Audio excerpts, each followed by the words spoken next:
Magandang araw po sa inyong lahat mga kapatid. Ito na naman si Rans Blues, ang inyong mababang kaibigan at kapatid.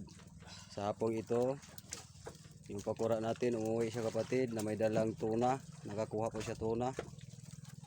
Ayan si kumpare ko po, pare King Salguero po. Ayan mga 50 plus pataas siguro yan kapatid. Yung tuna na nakuha niya. Ayan o.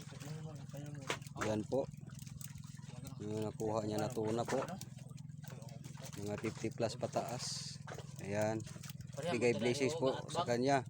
Dating mahal na Ama, Panginoong Hesus po natin. Sa hapong ito, September 9 po, araw ng Monday.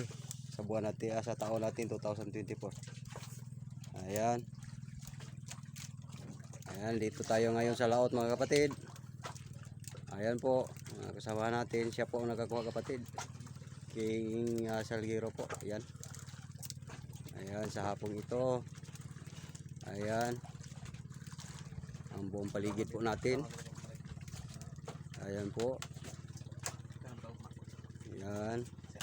Motherboard po natin. Shalom Fishing Boat. Shout out po sa lahat ng aking mga followers, mga viewers.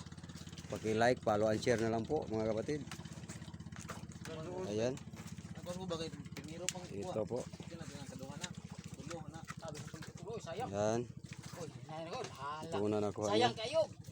Yan, magandang gabi sa inyong lahat. Kayo po ay sana po kayo ay nasa malusog na pangatawan at mabuting kalagayan po. Ito po si Rans Blues, ang mababang kaibigan ninyo at kapatid. Paki-like, follow and share na lang po mga kapatid. Sana po kayo ay hindi magsawa manood ng mga video ko. Maraming salamat po sa iyong mga support, sa lahat ng mga suporta ninyo po. Bye bye. Maraming salamat po sa inyo. God bless po. God bless. Maraming salamat po.